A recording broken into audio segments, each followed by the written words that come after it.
ગુજરાતમાં પીએમ કુસુમ યોજના હેઠળ કેટલી સબસિડી આપવામાં આવે છે ભાઈ? તો જવાબ આવશે ભાઈ ઓહો 30% નહીં ભાઈ 60%. કેટલી આપવામાં આવે છે?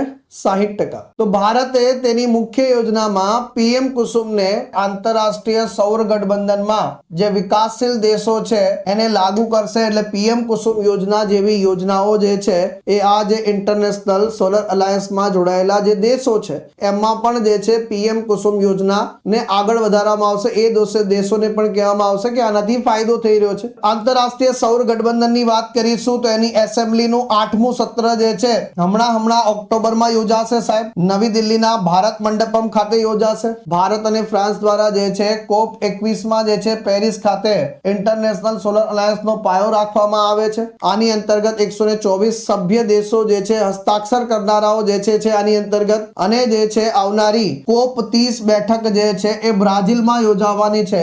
એના પહેલા જે છે આ બેઠક યોજાઈ રહી છે. પીએમ કુસુમની વાત કરીએ તો પ્રધાનમંત્રી કિસાન ઉર્જા સુરક્ષા એવં ઉત્થાન અભિયાન. આ યોજનાનો હેતુ ભારતમાં ખેડૂતો માટે ઉર્જા સુરક્ષા માટે બનાવવાનો હતો.